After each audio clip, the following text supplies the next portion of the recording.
नमस्कार, मैं राकेश वशिष्ठ। समसामयिक और महत्वपूर्ण विषयों पर चर्चा आधारित हमारे कार्यक्रम बीच बहस में आप सभी दर्शकों का स्वागत करता हूं।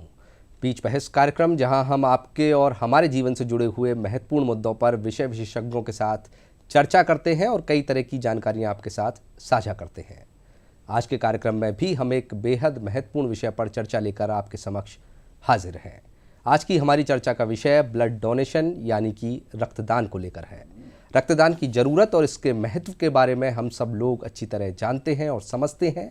फिर भी इस विषय की गंभीरता को हम इससे समझ सकते हैं कि मार्च 2018 में भारत की कई नामी ग्रामी स्वास्थ्य संबंधी संस्थाओं के साझा प्रयासों से इस विषय पर एक डिटेल्ड स्टडी की गई थी, जिसकी report national estimation of blood requirement in India शीर्षक के साथ जारी की गई थी।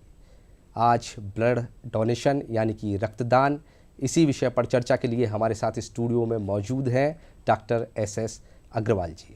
डॉक्टर एस अग्रवाल जी का परिचय देते हुए आपको बता दूं, आप राजस्थान हॉस्पिटल के चेयरमैन हैं और राजस्थान की प्रतिष्ठित संस्था स्वास्थ्य कल्याण के भी आप चेयरमैन हैं।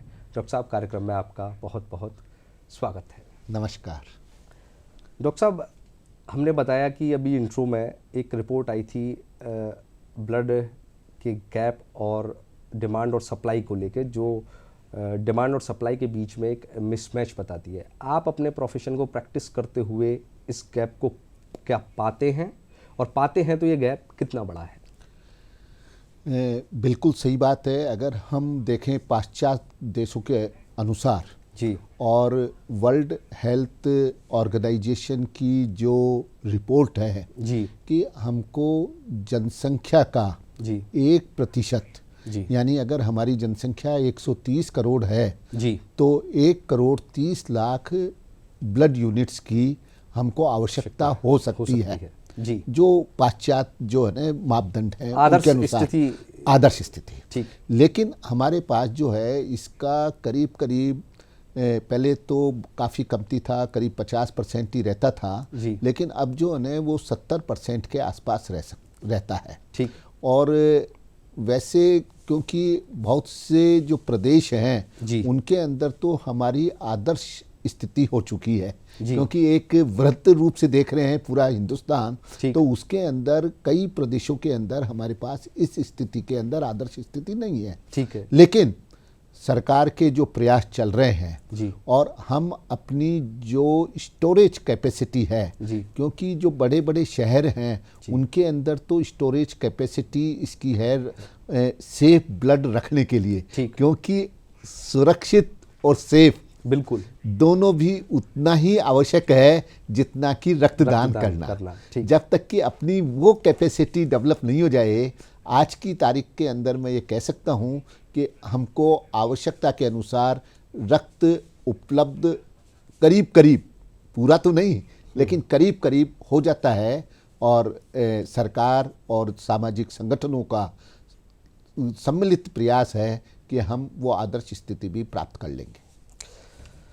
ये जो गैप है और आदर्श स्थिति को हम प्राप्त नहीं कर पा रहे हैं, उसके पीछे का कारण क्या हमारे पास ब्लड को स्टोरेज करने के इंफ्रास्ट्रक्चर की कमी है या फिर हमारे पास डोनर्स का अभाव है? देखो, ऐसा है कि ये तो दोनों ही चीज़ें हैं जी। अपने पास अभी तक इस तरीके की स्थिति नहीं पहुंच पाई है कि हम जिला स्तर के ऊपर और सब डिवीज़न, सब डिस्ट्रिक्ट लेवल के ऊपर हम इसको स्टोर कर सकें। इसलिए हमारी जब हर ज़िले के अंदर मेडिकल कॉलेज हॉस्पिटल हो जाएंगे और मेडिकल कॉलेज हो जाएंगे तो हम स्थिति को प्राप्त कर लेंगे। और लगातार जो भ्रांतियां थी उसको भी अभी रिसेंटली मैं आपको बताऊं कि मोदी जी के जन्म दिवस के अवसर के ऊपर सेवा पखवाड़ा का आयोजन किया जा रहा है। सेवा पखवाड़ा के साथ साथ ही रक्तदान का 17 अपने सितंबर को पूरे हिंदुस्तान के अंदर 1.5 लाख से ज़्यादा यूनिट एक ही रोज के अंदर डोनेट हुई है। तो इस तरीके का, क्योंकि इसके लिए सब जगह पूरे भारतवर्ष के अंदर रक्तदान के लिए कैंप लगाए गए थे और इस तरीके के जो आयोजन होते हैं उसके कारण रक्तदान के प्रति जागरूकता बढ़ती है और लोग बाग आते हैं। आज हम स्वैच्छिक रक्त तो नहीं दे पा रहे, लेकिन रक्तदाता अपने आप सेल्फ वॉलंटरली आए रक्त दे के चले जाए। ठीक। लेकिन अगर आवश्यकता पड़ती है तो हमने वो समय वो लगातार देखते हैं कि एक रक्त यूनिट की आवश्यकता पड़ती है, अगर मैसेज चले जाता है तो 50 जने आके इकट्ठे हो जाते हैं। इसलिए हमको जो करना है वो करना है कि लोग नियमित रूप से ब्लड बैंक के अंदर आकर रक्तदान करके वॉलंटरी नियमित रूप से आए। वॉलंटरी आते हैं लेकिन नियमित रूप से आए, जिससे कि इसकी कमी नहीं रहे। डॉक्टर साहब, आपने ब्लड डोनेशन की दिशा में बड़ा महत्वपूर्ण कार्य किया है। आपने ब्लड बैंक भी स्थापित किया था राजस्थान में, और शायद मुझे लगता है राजस्थान का सबसे बड़ा ब्लड बैंक सबसे पहला लाइसेंस ब्लड बैंक राजस्थान में गैर सरकारी क्षेत्र में पहला मेरा ही था। आपका ही है, बिल्कुल ठीक कहा आपने। मेरा सवाल ये है कि जो इंफ्रास्ट्रक्चर है ब्लड डोनेशन को लेके, सरकारी क्षेत्रों के अलावा क्या निजी क्षेत्रों में वो पर्याप्त हमारे पास अभी है या नहीं है, पूरे देश में और विशेषकर हमारे राजस्थान प्रदेश में? निजी क्षेत्र के अंदर जो रक्तदान और जो ब्लड बैंक्स के लिए, सेंटर्स के लिए निजी क्षेत्र में बहुत बड़ा इंफ्रास्ट्रक्चर क्रिएट है। ठीक। आवश्यकता जो है वो इस टाइम सरकारी क्षेत्र में ज़्यादा रक्तदान की है। ठीक। क्योंकि जो विभिन्न रक्तदान, मेरा सवाल जो है वो इंफ्रास्ट्रक्चर में रक्तदान से जो ब्लड इकट्ठा होता है, हाँ, उसको स्टोर करना, उसको प्रोसेस करना, बिल्कुल उसकी ज़्यादा आवश्यकता इस वक्त सरकारी ब्लड बैंकों के लिए है। अच्छा। सरकार के स्तर के ऊपर आवश्यकता है। निजी क्षेत्र के अंदर ये बहुत व्यापक रूप से विद्यमान है। ठीक। क्यों कि जो विभिन्न प्रकार की योजनाएं आ गई और उसके कारण जो सरकारी अस्पताल वगैरह हैं उनके ऊपर बहुत ज़्यादा दबाव है, और उसके कारण जब इस प्रकार के अगर वो कैपेसिटी उनकी ज़्यादा है, बीमार ज़्यादा आते हैं, ऑपरेशन ज़्यादा होते हैं, तो रक्त की आवश्यकता भी वहीं ज़्यादा पड़ती है। बिल्कुल। तो इसलिए उन अस्पतालों में, वो सरकारी अस्पतालों में उस पूरी की पूरी अपनी प्रक्रिया और इंफ्रास्ट्रक्चर उसको कि किस प्रकार से जाके रक्तदान को अपन इकट्ठा कर सकें, उस कर्मियों की उनके पास कमी रहती है। जिसके कारण वो रक्तदान के जो कैंप होते हैं, शिविर होते हैं, उनके अंदर ठीक तरह से आयोजित नहीं करवा सकते, वहाँ पहुँच नहीं पाते, भेज नहीं पाते। और प्राइवेट जो निजी हैं वो सब चले जाते हैं। ठीक है डॉक्टर साहब, डोनर्स हमारे पास हैं और लोग ब्लड डोनेट भी कर रहे हैं। अब बात आती है उस ब्लड के यूटिलाइजेशन की, क्योंकि कई बार ये भी देखने में आया है कि ऐसी खबरें सुनने को, देखने को मिलती हैं कि एक तरफ तो नकली ब्लड का कारोबार हो रहा है और दूसरी तरफ ब्लड एक्सपायर भी कर जाता है। तो उस स्थिति में यूटिलाइजेशन को लेकर आप क्या कहेंगे? मैं ये बात कह सकता हूँ कि जो रक्त है वो किसी भी रक्त लिया जाता है वो 35 दिन तक सुरक्षित रखा जा सकता है। ठीक।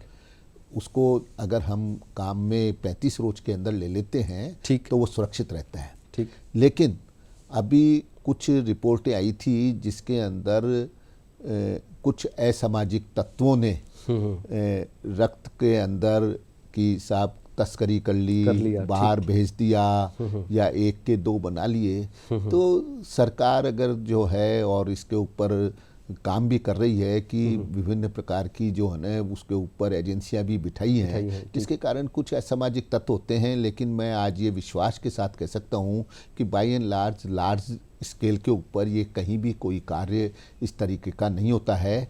सभी ब्लड बैंक्स जो हैं वो सुरक्षित रक्त उपलब्ध करवा रहे हैं, जो कि सेफ भी है। क्योंकि आज जो रक्त किसी ने दे दिया वो जिसके चढ़ेगा वो अनजान व्यक्ति है। ठीक, बिल्कुल। और उसके अगर चढ़ना है तो वो सुरक्षित रक्त होना चाहिए। बिल्कुल सुरक्षित रक्त होगा जब ही अपन उसको जिस बीमारी के लिए रक्त दे रहे हैं उससे उसको उपयोग होगा और उसको लाभ मिलेगा। नहीं तो रक्त देने से उसके बीमारियां और बढ़ जाएं। तो ये विश्वास की बात है और सेल्फ रेगुलेशन की बात है। ठीक। अपन को वो तो आपके मेडिकली प्रोटोकॉल्स भी होंगे इसको लेके। बिल्कुल बिल्कुल। ड्रग, इसका लाइसेंस मिलता है, ड्रग एंड कॉस्मेटिक एक्ट बना हुआ है। ये ब्लड है वो ड्रग मानी जाती है। और ड्रग एंड कॉस्मेटिक एक्ट में इसके लिए कंटिन्यूस जो है वो जांच वगैरह भी होती है। अगर किसी भी शिविर में जाते हैं तो उसके भी नॉर्म्स बने हुए हैं कि कितने सुरक्षा, कितने जो अपन ने चिकित्सा कर्मी साथ जाएंगे, ब्लड चढ़ाने से पहले उसके क्या क्या टेस्ट होंगे, किस प्रकार से जो है ना उसको अपन सुरक्षित रख सकते हैं, कितने डिग्री के ऊपर अपन उसको सुरक्षित रखना होता है, ये सारे के सारे नॉर्म्स बने हुए हैं। आवश्यकता क्या है? आवश्यकता यह है कि अपन इसकी कंटिन्यूअस मॉनिटरिंग रखें, जिससे कि किसी का मन विचलित नहीं हो जाए और वो इसके अंदर कोताही नहीं बरते। मैं ये कह सकता हूँ कि हमारे पास जो डिमांड और सप्लाई के अंदर गैप है उसके कारण ये नहीं है कि ब्लड जो है वो वेस्ट होता है। ठीक, ब्लड उसका यूटिलाइजेशन प्रॉपर हो जाता है, पूरा हो जाता है। हाँ, कुछ जगह किसी ब्लड बैंक में नहीं होती है तो ड्रग एंड कॉस्मेटिक एक्ट में ये प्रावधान है कि वो ब्लड जो है वो दूसरे सेंटर के ऊपर उसको स्थानांतरित और वो किया जा बात ठीक सकता भी है। अगर किसी एक सेंटर पे ब्लड उपयोग में नहीं आ रहा है तो उसको दूसरे सेंटर को दे भी देना चाहिए। इसलिए ये चीज जो है वो एक भ्रामक बात है। कहीं अगर किसी कारण से ब्लड वेस्ट हुआ है तो वो ब्लड जो है वो निश्चित तौर पर असुरक्षित था। असुरक्षित, हाँ, यानी उसके अंदर किसी भी चीज में जो विभिन्न बीमारियां हैं उसके अंदर पॉजिटिव वगैरह था जिसके कारण हो गया है। बाकी मैं ये कह सकता हूँ कि अपन अपने जो स्वैच्छिक रक्तदाता है उनको मैं ये विश्वास पूर्वक कह सकता हूँ कि आपका दिया हुआ रक्त किसी के काम आ रहा है, वो वेस्ट नहीं जा रहा है। आप निश्चित होकर रक्तदान कर सकते हैं। इससे किसी न किसी को अपना जीवन मिलेगा और उसके अलावा भी उसके जो जन परिजन जो साथ हैं उनको मुस्कुराहट मिलेगी। तो एक को जान और अनेक को मुस्कुराहट। ये आपने ठीक कहा कि रक्तदान से उनको जीवन मिलेगा, मुस्कुराहट मिलेगी। और रक्तदान के लिए कहा ही जाता है कि रक्तदान महादान है। लेकिन रक्तदान को लेकर कई तरीके की भ्रांतियाँ और मिथक भी लोगों में रहते हैं। बिल्कुल। अब हम उन सवालों को लेते हैं जो इन भ्रांतियों और मिथकों को तोड़ते हैं। नहीं, बिल्कुल रक्तदान करना क्यों आवश्यक है?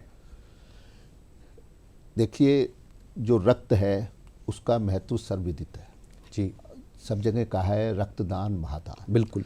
क्यों कि रक्त न तो कारखानों में बनाया जा सकता है, ठीक बात, नहीं ये वर्षा द्वारा प्राप्त किया जा सकता है, ठीक बात, नहीं खेत खलियानों में उगाया जा सकता है, ठीक। यानी आर्टिफिशियल मेकिंग किसी तरीके की हो नहीं सकती। इसके अलावा भी मानव का रक्त जी मानव के काम में आएगा। ठीक बात। किसी दूसरे जीव का रक्त मानव के काम नहीं आ सकता है। ठीक बात। तो मानव का रक्त ही मानव के काम आएगा। इसलिए ये रक्त का महत्व, अब रक्त का महत्व के कारण हमको ये देखना पड़ेगा कि रक्त जो देता है, रक्तदाता जो देता है उसका हम प्रॉपर पूर्ण रूप से उपयोग करें। तो मैं ये बता रहा हूँ कि इसका पूर्ण रूप से उपयोग होता है। अभी तो नई नई अपने बहुत डेवलपमेंट हो गया, रिसर्च हो गई। एक ब्लड आप 1 यूनिट देते हो वो 3 लोगों की जिंदगी बचा सकता है। उसके अंदर से प्लेटलेट भी निकल जाते हैं, ठीक बात, जो कि आपको मालूम है। अब जैसे डेंगू जैसी बीमारियों में प्लेटलेट्स की जरूरत पड़ती है, प्लाज्मा की जरूरत पड़ती है। कितनी आवश्यकता पड़ जाती है डेंगू के अंदर। आप जो कैंसर के मरीज होते हैं उनके अंदर भी प्लेटलेट्स की बहुत ज्यादा आवश्यकता पड़ जाती है। ब्लड कैंसर के जो पेशेंट होते हैं, प्लाज्मा आपने देखा था कि कोविड बीमारी हुई थी, उसके अंदर जो कोविड प्लाज्मा है, जिनके पहले कोविड हो गया है उसका जो प्लाज्मा निकाल के दिया। इसी प्रकार से रेड ब्लड सेल, तो अपन उससे ही ब्लड, वो 1 यूनिट होती है, होल ब्लड से अपन प्लाज्मा भी ले सकते हैं, प्लेटलेट भी बना सकते हैं, रेड ब्लड भी, आरबीसी भी ले सकते हैं। डॉक्टर साहब, किस उम्र के व्यक्ति रक्तदान कर सकते हैं और किस उम्र के व्यक्ति रक्तदान नहीं कर सकते हैं? उसकी मिनिमम और मैक्सिमम एज को लेके क्या पैरामीटर है? एक स्वस्थ व्यक्ति, ठीक, जो 18 वर्ष से लेके और 65 वर्ष तक है वो रक्तदान कर सकता है। मतलब 60 वर्ष से ऊपर के व्यक्ति भी रक्तदान कर सकते हैं? 65 वर्ष तक का कर सकते हैं। हम अधिकतर 60 बरस से ऊपर, क्योंकि वो कुछ न कुछ बीमारी उसके हो जाती है, ठीक। इसलिए जो है ना वो कमती लेते हैं, लेकिन वो 65 बरस तक कर सकता है। उसके स्वस्थ हो, उसके कोई बीमारियां नहीं हो। स्वस्थ होने का क्या पैमाना, बीमारियां ना होने का क्या पैमाना? जैसे कोई के डायबिटीज, हाइपरटेंशन, ये कंट्रोल के अंदर हो। ठीक है। लेकिन हेपेटाइटिस, पीलिया, वो तो जो कि रक्त जनित बीमारियां हैं, ठीक। मैं जिनके रक्त जनित बीमारियां हैं। होती हैं वो नहीं, जैसे HIV, एड्स है, ठीक। VDRL जो है संबंधित रतिरोग संबंधित बीमारियां हैं, मलेरिया हुआ है, तो इस प्रकार की बीमारियां जो हैं उनसे वो ग्रसित नहीं हो। ठीक। वो व्यक्ति जिसका कि वजन 48 किलो से ज़्यादा हो, 48 किलो से ज़्यादा हो, 48 किलो उम्र 18 से और 65 वर्ष के बीच हो। ठीक है। और फिर हीमोग्लोबिन उसका जी। 12.5 ग्राम परसेंटेज से ज़्यादा हो। तो अगर ये तीनों होता है तो हम एक व्यक्ति को स्वस्थ व्यक्ति मान लेते हैं। ठीक है। कि वो 18 से 65 के बीच के अंदर है, 48 किलो से ज़्यादा है, हीमोग्लोबिन 12.5 है, और वो अपनी हिस्ट्री ये दे देता है कि मैं डायबिटीज़, हाइपरटेंशन या और कोई बीमारी है उससे मैं कंट्रोल के अंदर हूँ, मेरे को जो है ना रेगुलर उनकी दवाइयाँ लेनी नहीं पड़ रही हैं जी। या वो अपने किसी भी प्रकार से पिछले 3 महीने के अंदर जिसने रक्तदान नहीं किया है, ठीक है, या जिसके रक्त जनित बीमारियां, पीलिया वगैरह पहले नहीं हुआ है, ठीक है, ये हम लेके और रक्तदान कर लेते हैं। लेकिन यहीं हम नहीं छोड़ते, उसके बाद में जब व्यक्ति को रक्त के लिए रिक्विजिशन आता है तो इस ब्लड का जो रक्तदान किया है उसके जांचें होती हैं। ठीक बात। और वो जांचें वो होती हैं जो कि रक्त जनित बीमारियों की, ठीक है, जैसे हेपेटाइटिस बी, सी, HIV, एड्स, मलेरिया और VDRL। उनकी जांच करने के पश्चात अगर वो सब नेगेटिव पाए जाते हैं तो वह ब्लड जो है वो उसको फिर देने के लायक, चढ़ाने के लायक माना जाता है। ठीक है। अन्यथा अगर उसमें इस तरीके का किसी भी तरीके का कंटामिनेशन और ये इस तरीके की चीजें मिलती हैं तो फिर उसको कंसीडर नहीं किया जाता, उसको वेस्ट किया जाता है, उसको जो है ना उसका डिस्पोजल किया जाता है। डॉक्टर साहब, ब्लड डोनेशन से पहले अभी जो इन बातों की हम स्टूडियो में चर्चा कर रहे हैं, तो ब्लड डोनेशन से पहले जो डोनर्स हैं क्या उनकी इस तरीके से काउंसलिंग की जाती है? बिल्कुल, ये तो आवश्यक है। उनसे एक फार्म भराया जाता है जी, जिसके अंदर सारी बीमारियां लिखी रहती हैं जी।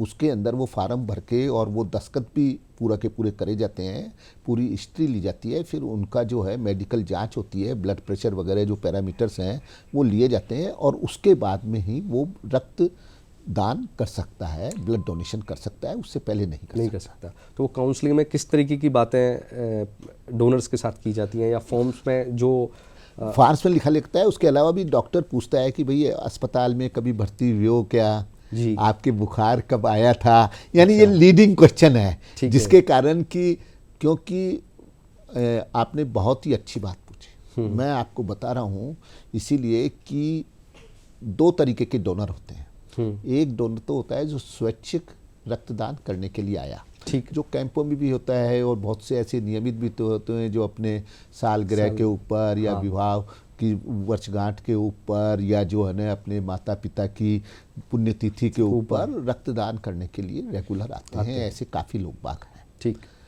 दूसरा ये होते हैं कि जो रक्त की आवश्यकता अपने जन को पड़ती है तो वो उसके एवज में देने के लिए आते हैं जब ब्लड की उपलब्धता कमती होती है। ठीक।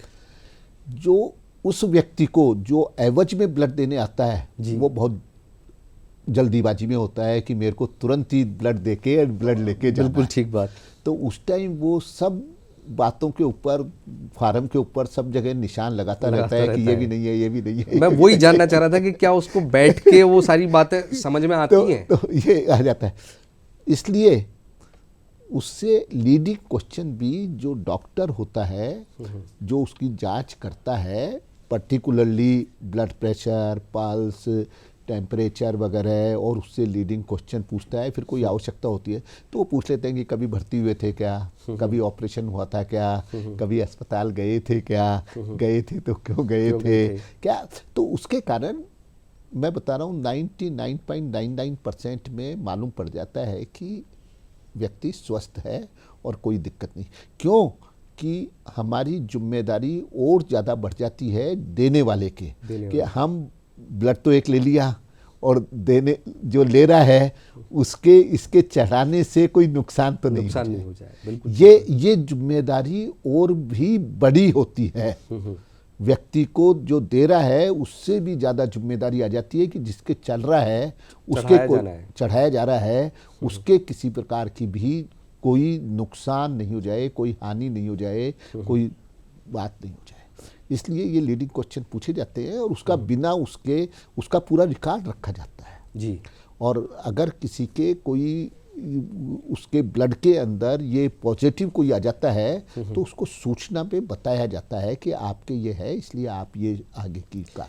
डॉक्टर साहब, एक सामान्य व्यक्ति इस बात से किस तरह संतुष्ट हो कि जब वो ब्लड डोनेशन की प्रक्रिया में होता है तो उसको ब्लड कम्युनिकेबल डिजीजेज से वो बचा रहेगा?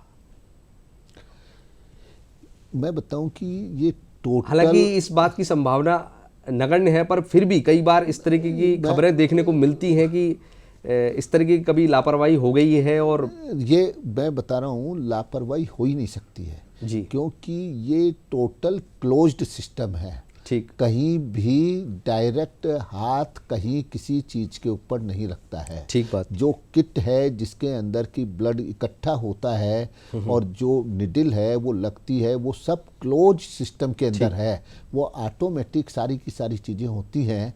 उसके अंदर कहीं भी 100% सेफ है। रक्तदाता को इससे किसी भी प्रकार की बीमारी जा नहीं सकती है क्योंकि इससे तो लेने का ही है, उसके चढ़ने का तो कुछ है ही नहीं। बिल्कुल ठीक बात। तो और ये क्लोज्ड है टोटल, इसलिए बिल्कुल भी श्योर हैं कि इसके कारण रक्तदाता को कोई भी किसी भी प्रकार का नुकसान नहीं हो सकता है। तो आप सभी को इस बात से संतुष्ट होना चाहिए, जैसा डॉक्टर साहब कह रहे हैं कि किसी तरीके की कम्युनिकेबल डिजीज़ होने की कोई संभावना नहीं होती है। डॉक्टर साहब, एक महत्वपूर्ण प्रश्न यह है कि व्यक्ति, आप लोग कहते हैं कि नियमित तौर पे रक्तदान करें। एक तो नियमित तौर पे रक्तदान क्यों करें, एक प्रश्न। दूसरा प्रश्न, नियमित तौर पे रक्तदान का मतलब कितने समय से है या टाइम पीरियड से है? आपने बहुत ही बढ़िया बात बताई और मेरा ये पर्सनल ऑब्जर्वेशन है और अभी तक का अनुभव है। मैं 1974 जी, जब मैं सेकंड MBBS का छात्र था जी, जब हमने पहली बार रक्तदान किया था, उस समय तो शायद प्रिक भी बड़ा भारी होता होगा, निडल्स भी इतनी मोटी आती होंगी। बिल्कुल बिल्कुल बिल्कुल। हाँ। हम क्योंकि उस टाइम किसी मरीज को आवश्यकता थी और मेडिकल कॉलेज के अंदर हम थे तो उसके लिए जो है ना काफ़ी यूनिट्स की आवश्यकता थी, तो हम छात्रों ने जो है ना वो देना चालू किया। ठीक। और उसके कारण वो मरीज ठीक हुआ तो उसके कारण जो अनुभूति हुई, ठीक, उसका आज तक जो है ना उस अनुभूति का फल है कि हमने आगे इतने बढ़ते चले। तो मेरा कहना है कि रक्तदान करने से के अंदर समाज सेवा और अच्छा आचरण और आवश्यकता पड़ने पर लोगों के काम आने की जो भावना पैदा हो जाती है। आप अपने आप को एक अंतर और परिवर्तन महसूस करने लग जाएंगे और उसके कारण वे व्यक्ति बहुत ही उसका जो पर्सनैलिटी डेवलपमेंट है ना वो अन्य से अलग होता है, दिखता है और वो स्वयं महसूस करता है। ठीक। इसके अलावा भी आप ये देखेंगे कि जो लाल रक्त कण होते हैं आरबीसी जिनके 90 से 120 रोज तक की लाइफ साइकिल होता है, उनका लाइफ होती है, उसके बाद वो नष्ट हो जाते हैं। बिल्कुल।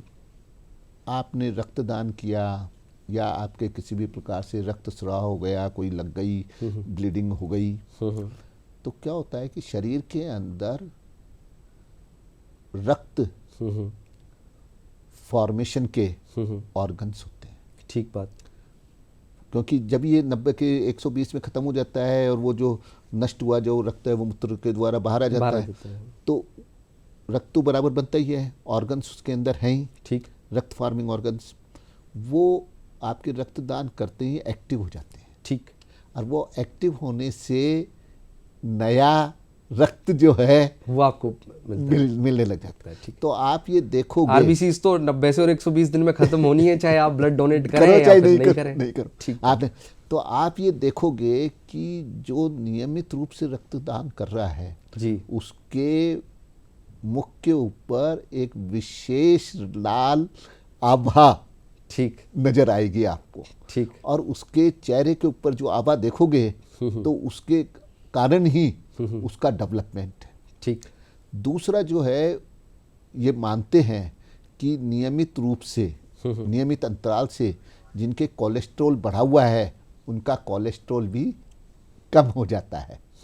और फिर आपने देखा कि रक्तदान, महादान, आप ऐसा दान कर रहे हैं जो कि किसी भी पैसों से या उससे बराबरी नहीं की जा सकती है। नहीं डॉक्टर साहब, जीवन आपने बता ये रहे हैं। बात ठीक कही कि आप ब्लड डोनेट करें चाहे ना करें, लेकिन आरबीसीज की जो एज होती है वो 90 से 120 दिन के बीच में होती है, और वो तो ऐसे भी ख़त्म होनी है, तो क्यों ना रक्तदान किया जाए।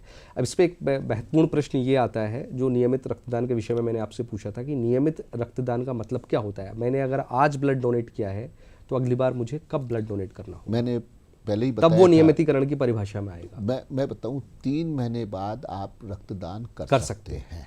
90 दिन बाद, 90 दिन के बाद में ठीक। आप रक्तदान कर सकते हैं, क्योंकि अपन ने ये देखा है कि नॉर्मल लाइफ के अंदर जो लाल रक्त कण होते हैं उनकी 90 रोज ही अच्छा होती है। इसीलिए नहीं, इसीलिए नहीं, 90 रक्त दिन ही होती है। और अपन रेगुलर जो काम कर रहे हैं, अपनी कैसी भी डाइट या कुछ भी हो, तो अपने को हीमोग्लोबिन और जो अपना और काम कर रहे हैं उसके अंदर किसी प्रकार की हानि नहीं होनी चाहिए। नहीं होगी। 12.5 मिलीग्राम पर 100 ml का जो स्टैंडर्ड है वो होना ही चाहिए 90 दिन बाद। 12.5 ग्राम परसेंटेज आपका होना ही चाहिए। उसके बिना कोई भी जो, क्योंकि अपन जो चढ़ा रहे हैं जी, उसके वो लाभ नहीं मिल पाएगा। ठीक। डॉक्टर साहब, एक महत्वपूर्ण प्रश्न यह भी है कि खाने पीने की आदतों को किस तरीके से बदला जाए जिससे कि लोग ब्लड डोनेशन के लिए हमेशा मोटिवेट रहें। हम देखते हैं कि लोग अभी जंक फूड खाते हैं, इस तरह की चीज़ें खाते हैं, तो पौष्टिक खाना और रक्तदान, इन दोनों के बीच में क्या संबंध? मैं समझता हूँ कि इसके अंदर ज़्यादा आवश्यकता नहीं है। अच्छा। अपने को पौष्टिक भोजन जी अपने शरीर को स्वस्थ रखने के लिए आवश्यक है जी। और अगर हम स्वस्थ रखेंगे तो हम रक्तदान कर सकते हैं। तो हमेशा जो जंक फूड या किसी भी है, ये केवल रक्तदान से संबंध नहीं है, अपने स्वस्थ ठीक के लिए है। और अगर हम स्वस्थ रहेंगे तो ही नहीं डॉक्टर साहब, इस प्रश्न का एक्सटेंशन इस तरीके से कर लेते हैं हम कि जैसे कई लोगों में भ्रांति रहती है कि रक्तदान के बाद कमजोरी आना या इस तरीके का, ये जो भ्रमवश लोग बाग ये कह देते हैं कि रक्तदान करने से कमजोरी आ जाती है जी, जो कि सरासर एक भ्रांति है। आपको 5 से 6 मिनट रक्तदान करने के अंदर टाइम लगता है और उसके 30 मिनट पश्चात आप अपना रोजाना जैसा काम करते हैं वैसा ही करने लग जाएंगे। ठीक है। अगर रक्तदान करने से कमजोरी आती तो जो हजारों डॉक्टर्स रक्तदान करते हैं वो कभी नहीं कर पाते। तो ये थे हमारे साथ डॉक्टर SS अग्रवाल, जिन्होंने रक्तदान के विषय में आपको बताया, आपकी मिथकों और भ्रांतियों को भी तोड़ने में मदद मिलेगी, ऐसा हमारा मानना है। डॉक्टर साहब, आप स्टूडियो में पधारे, आपका बहुत बहुत धन्यवाद, आभार, नमस्कार। नमस्ते।